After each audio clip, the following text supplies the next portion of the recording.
In 1994, Kim Henkel, co-writer of this film, this classic, this masterpiece,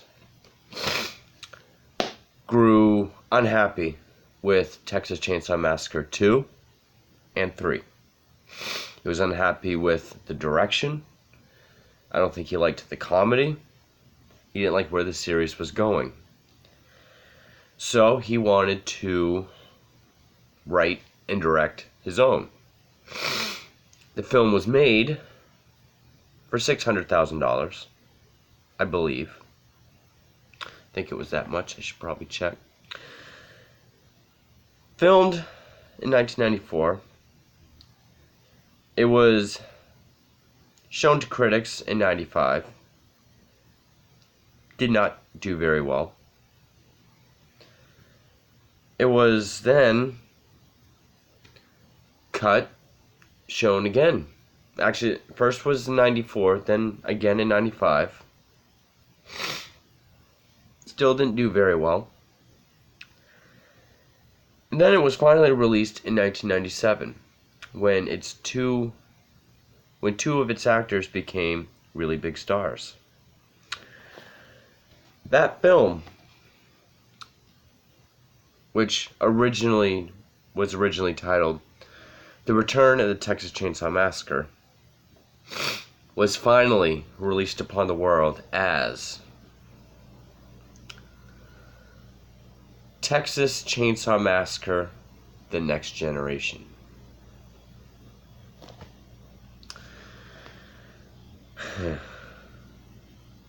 Now, thing about this film, I'm not even gonna look it up. I don't give a shit. This is like the third or fourth time I've seen this. I first saw this about 7 years ago. This is about the third or fourth time I've seen it just now. The first time I've seen it with a clear head. I have been stoned out of my mind each time I've seen this. I don't even know where to begin with this fucking movie. You know, many channels that I have subscribed, other horror channels, when they talk about bad sequels or bad sequels of a well-known franchise, this is always the standard that it's measured against for how bad it is. You know, if someone's talking about Halloween, a Resurrection, they'll say, it's no Texas Chainsaw Next Generation. And there's a reason for that. Because this movie is fucking terrible. This cover alone should tell you what you're in for. And if it doesn't, check out the back. The sad thing is, this would have been an improvement on what's actually in the film. The biggest thing that gets me is the reviews on the packaging. A giddy mix of gruesome horror and campy humor. Los Angeles Times. Well, Leatherface crosses divine with Hannibal Lecter. New York Post. Divine, I can see, not Hannibal Lecter. An utterly uproarious mutant that outspoofs Scream, Village Voice. Honestly, I don't think this movie was going for a Scream-type parody, even though it feels like it. This is the most damning one. In this one, I'm actually going to say the person's name. This is the best horror film of the 90s. Joe Bob Briggs. Joe Bob Briggs is a guy that I respect. I wish I was old enough back in the 90s and had cable so I could have watched Monster Vision. That would have been amazing. And from a span between a first and fourth film, or any span of a franchise, this is the widest spread from good to bad since Ghostbusters. I said it. Yeah. This shouldn't even be touching. This is my second favorite movie of all time. This is known as one of the greatest and most influential horror films, or even independent films of all time. This isn't even like a so bad it's good kind of shitty. This isn't, Troll 2 or like Silent Night, Deadly Night 2, and I don't even like that movie. Or like Leprechaun, kind of bad, good, which I don't even like Leprechaun movies. Okay. So it opens up with the opening crawl, like always. Pretty much talking about the first film. And this is why it's so confusing. Like, Kim Henkel, what are you trying to make? A sequel? A remake, reboot? Like your own version? Or a parody? Because it even says in the opening crawl, something, something, something. Since then, 2 minor yet apparently related incidents have occurred. Meaning Chainsaw 2 and 3. And then we get to the film. And the acting is something else, man. The 2 actors in question in the beginning of this video is Renèe Zellweger and Matthew McConaughey. Now, I don't know what Renèe Zellweger has done. Matthew McConaughey, before this, he was in Dazed and Confused. But then, when this was going to be released in '97, because they had both become major Hollywood stars, that was how, Columbia, I guess, thought they could sell it by putting their names on it. Which, in fact, I think this was like one of the covers. I think I've seen this as like a DVD cover. It even comes with like a booklet. Really? Anyway. Okay. So the story with this one, it's prom night. We get 2 couples. We get your typical airhead girl and her popular dumbass boyfriend. Renèe Zellweger is like this little a mousy girl. Like, she has these big glasses that she wears like down her nose. And her friggin' Casper looking boyfriend. Not like when Casper is alive at the end of the movie, he looks like that kid. He's like the stoner. And the first line of dialogue sets the stage. Because the airhead's looking for her date.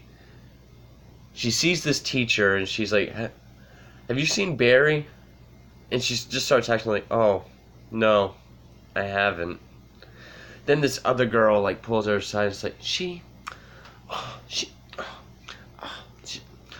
just, that's what we get. And we get dumbass dialogue. 'Cause now they're in a car. Surprisingly, it's not a van. That's one plus I can give it. One Chainsaw movie that's not in a van. That's probably the only thing that's dissimilar. And, because Barry was making out with another girl. And I don't want to go plot point by plot point, but I have to describe how stupid this movie is. And saying how he's like, well, guys want sex, Dan. And it says something about how like my dad's a doctor, and you can get prostrate. He says prostrate cancer if you don't have sex. And she's like, well, what if it's true? And Renee Zellweger and the stoner are like, hello. Anyway, so they end up on this back road. They hit this other car, and this kid gets out. And he's just like, I'm not hurt. And then he just falls. And then the airhead's just like, it says, like, is he dead? Did he die? And she just keeps asking that. So then they split up. They end up at, well, Renee Zellweger's boyfriend stays behind. They go out to get help, and they end up at this trailer where there's this, rich-looking woman compared to other Chainsaw movies. Big hair done, like, suit, dress, whatever those are called. And she's just over the top, like, well, like, over the top southern accent, like, flashes drivers by, and she calls for a tow truck. And right off the bat, we know she's in on it. Everyone is. So the kid's by himself, and the guy driving the wrecker, I'm spitter and sputtering, is Matthew McConaughey. Now, I've never been a Matthew McConaughey fan. I get he's one of those actors that dives into roles. I respect him for that. Other than Dallas Buyers Club, which is a phenomenal movie, and his bit role in Wolf of Wall Street, never been a McConaughey fan. He is doesn't save the movie, but he is the entertaining thing in this film. He's the only one that, yeah, sometimes he's hamming it up hardcore. He makes, like, 90s Al Pacino look dry. He's the kid that fainted. He snaps his neck. So then the other kid runs, and this is the dumb fucking thing. Every character in this movie is this fucking stupid. He's chasing him in the wrecker. Dirt road, trees. The kid's just running, middle of the road. He stops for a breath, and he's like, "Mister, you're scaring me." Like, just calmly, like, "You're scaring me, mister."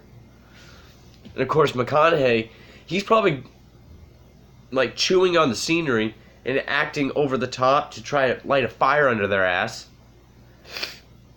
So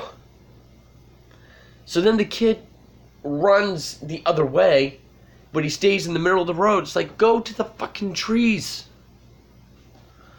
If you really want to see someone rant on this, go watch Rambo Rap for Life, because that's one of his best rants. Anyway,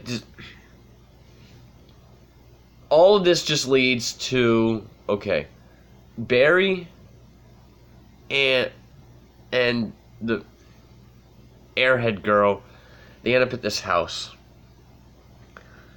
Barry's looking for a place to piss.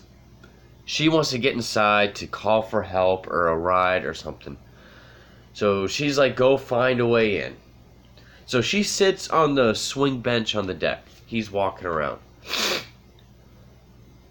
So there's this, like, backwoods guy with a shotgun out behind the house on Barry. And this guy, they're not Sawyers, they're Slaughters. The last name's Slaughter. I was literally today years old reading that as I'm watching this. And his name is W.E. Slaughter, which is making me think this is a fucking remake. Because at the end of part 3, when it retcons how the cook was apprehended and died in the gas chamber, it says his real name was W.E. or something like that. And for some reason, this guy just talks in, like, literary quotes. Like, he'll say some shit, then he'll say, like, that's Robert Joyce. Or James Joyce. That's John Paul Jones. Which, there is one part that's kind of funny. Yeah, I can't remember any of the people he says, and I love literature. I love English. It was my favorite subject in school. And I usually like characters that do that, you know, like Robin Williams in Dead Poets Society or something. So he's saying all these great literary quotes with their names, and then he says one under pressure, and then he's just like, that's Billy Shakespeare. He calls him Billy. I don't know why that was funny to me. So while they're having that, the girl on the swing, this is the first time we see Leatherface. And it actually hurt me to call him that. We see him, he's like scooting behind the bench. And this is like one of the few scenes where he's actually dressed like Leatherface. Like apron, guy mask, because this is mainly what we get. Or a worse version of this. He keeps trying to sniff the girl's hair, but she keeps swatting at him, so he freezes. But then when she realizes he's there, she screams, and then Leatherface fucking screams like a bitch. That's all he does during this movie. He's played by Robert Jacks, who I guess is no longer with us. May he rest in peace. It's not his fault. I'm sure that's the direction he was given.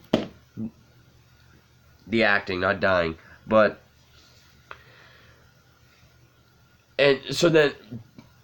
somehow Barry can't hear what's going on. Leatherface is chasing her. Barry subdues a literary dude. He gets inside the house and he locks him out. Which, anybody who thinks they've locked someone out of their own house is a fucking idiot, like this guy. I'm sure he can find his way in. So, and this was another part that kind of made me laugh, because I knew douchebags like this in high school. He finds a bathroom, and so he's just yelling, just like, so he's like getting ready to piss, and he's like, hey, there's a guy with a shotgun outside, but I locked him out. You should have seen me. Like, so proud of himself. And then, what happens? From here on out, it is it's generic brand this. And even that's an insult.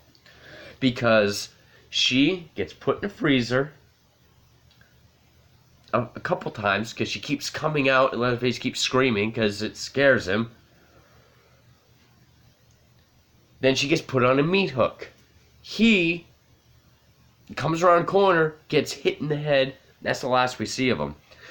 It's not the last we see of her, though, because later on, actually, somehow, Renèe Zellweger, which they ended up at the house because they ran off to chase a truck, and Renèe Zellweger just stayed behind on the road and whispering to him, like, they're long gone. She's like, I'm gonna go back and see he's okay. Alright? Whispering. And then this black trash bag gets caught in the wind and attacks her. That's a jump scare. Anyway, McConaughey picks her up, and that's when this whole thing, you know, he shows her the bodies in the back of the truck. And I mean, she goes through the house. She escapes through the, a power line. This was one part that was moderately creepy.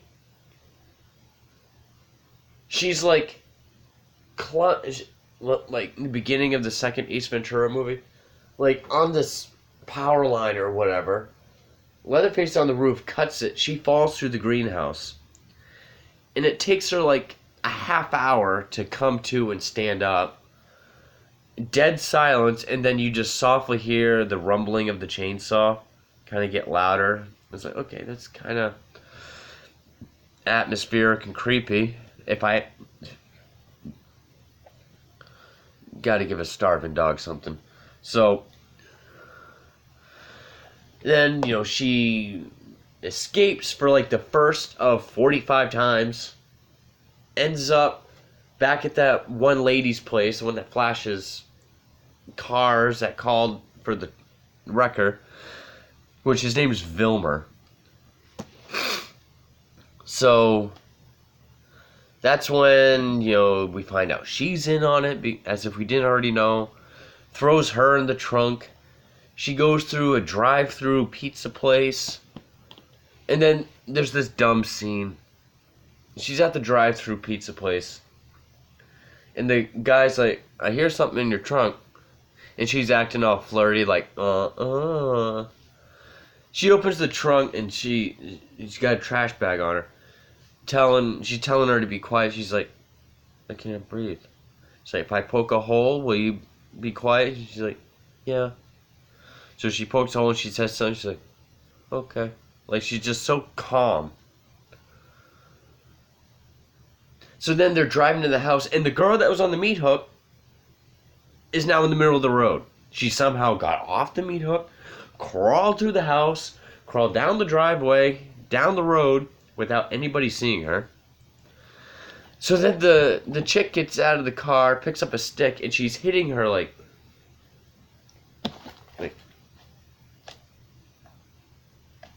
very wimpy. And she's literally like, ow, stop hitting me. Like her older brother's teasing her. No acting in this fucking movie. They left it all for McConaughey, apparently. And it's just all this back and forth shit, trying to be crazy in the house, trying to scare Renèe Zellweger. Like, there's not even, I thought there was a still of that. Like where he's like holding her head. And he's like, yeah, well, all right. Like, and like, I guess the woman is like McConaughey's girlfriend. And McConaughey has a leg brace. This mechanical, like, fucking leg brace that you control with TV remotes. Yeah, there's a part where he's got pockets full of remotes. Which Leatherface had a leg brace at the end of part 3, so it's like Kim Henkel. It's like he's taking what he liked from all 3 films, basically, and he's just remaking it. And then, there's all these scenes with Leatherface running around, screaming. And then, at some point during the night, Zellweger's knocked out. And also, McConaughey beats the living fuck out of his girlfriend, yet she stays.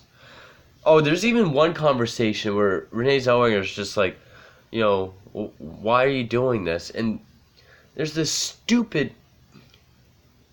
The woman's like, well, those people that they say, like, I know a guy that takes kids. He works for Dan. It's like, the fuck are you talking about? She's like, well, I stay because he put a thing in my head and he'll blow it up.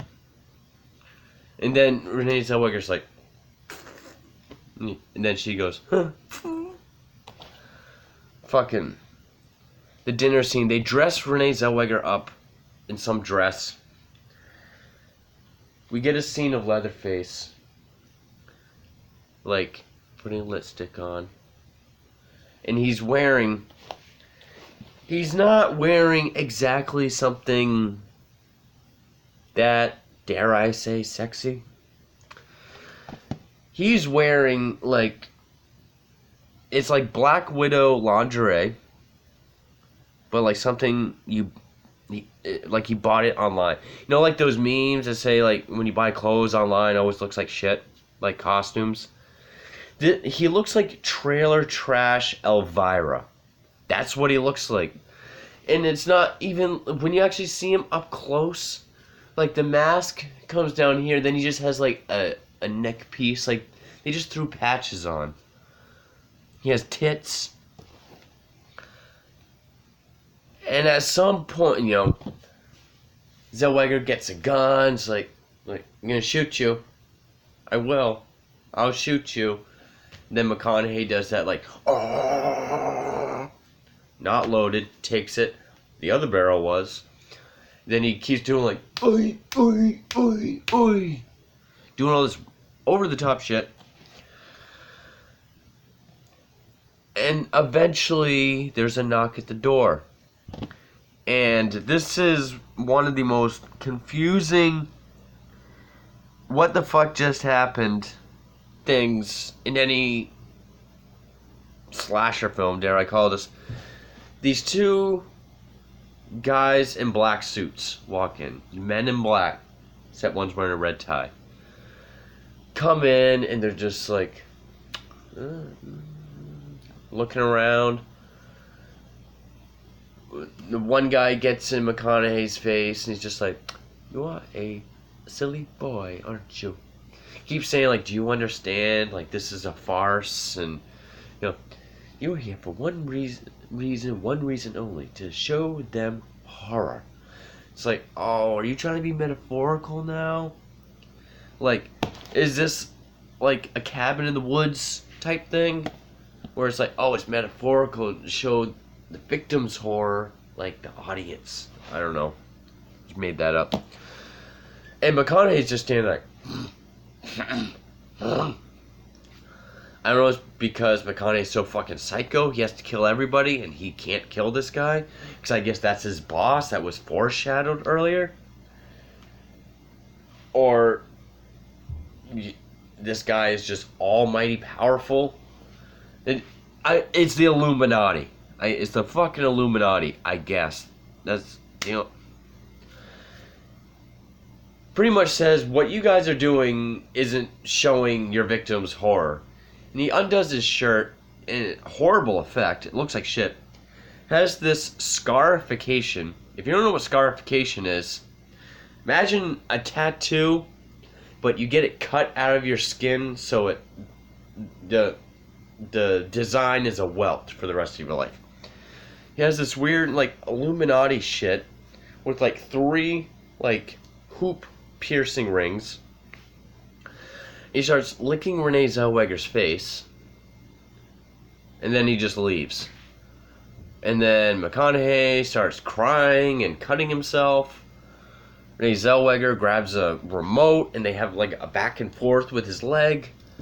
She runs out the door, which first, she even says, "I'm leaving, and don't anyone stop me." Leatherface stands up, and she goes, "You sit the fuck down and shut up." And he does. Yeah. This guy. You know, that guy was told by petite little Renèe Zellweger. Actually, no, they're not even the same character. Fuck that. And he does. She runs outside. And then we have an ending like the first one, done a little bit differently. She's running down the road. Leatherface is chasing her.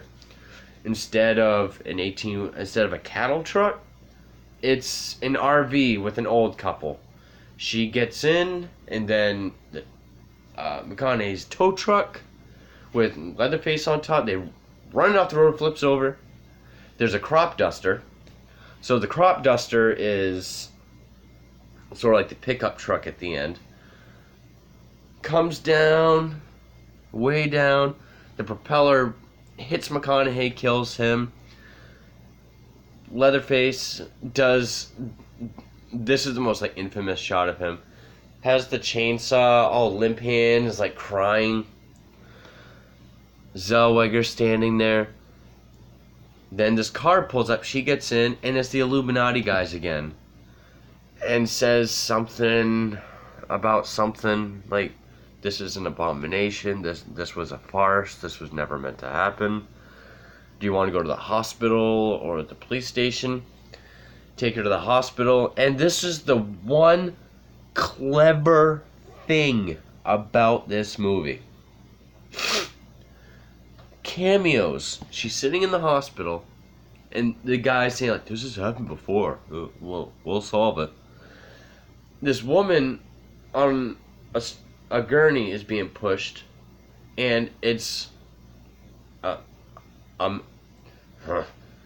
it's a Marilyn Burns, Sally from the first film, and she's being pushed by Paul Bartain, Franklin from the first film, which is kind of what she's being pushed because he was in the wheelchair. She pushed him, now it's flipped. You can't see Franklin's face, but it is the same actor. And then the movie just ends. Just ends. This movie was... I really can't tell if it's a sequel, because the third one was like that. It was... 3 even felt like a reboot, because it barely continued and it retconned the earlier ones. This one makes it so it has nothing to do with the earlier ones. It rips off all key points of the original film in the worst way possible. Has the worst characters, the worst acting. Also, during the dinner scene, I forgot to mention, there's all these like people around the table that look like petrified wood, like these people have been preserved. And the literary guy is talking to one, this really old one. The guy's like, he's really old guy. He's just talking to him, and you think it's Grandpa, but he's dead. And then during the commotion at the end of the dinner scene, the guy just gets up and walks away. It was kind of like those training videos that you get at like job, when you start a new job, they want to see if you're paying attention. They say how many times does the ball get passed, and in the video of fucking a gorilla walks by. Do you ever see those videos? It's like that. Was that random? So is this fucking movie. Also, but like during that dinner scene, McConaughey's holding Zellweger. She's like on her knees he's holding her head down. Like Sally was in the first one. But Leatherface keeps having the chainsaw, and it's like he just keeps waving it around like he can't fucking, like Grandpa with the hammer in the first one. But in this movie, that part had no music. It was this ominous sound effect that was eerie and grating, unnerving.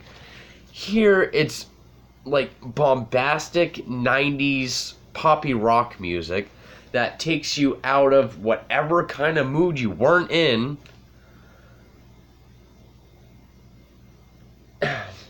That is the most badass looking Leatherface looks in any context of this movie.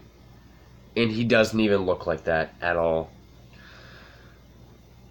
The whole thing with Leatherface is they made him a whiny. Like, he was goofy in part 2, like with his dance and like his faces. He was goofy.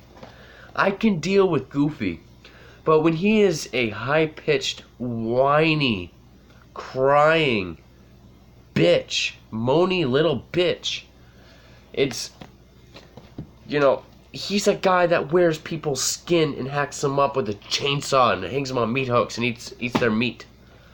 And now he's just literally, divine is scarier. You know, just to build on that quote, divine is scarier than he is in this movie. Just, there's nothing to it. I see why Renèe Zellweger and McConaughey, their agents, threatened to sue whatever company this was released by if it came out.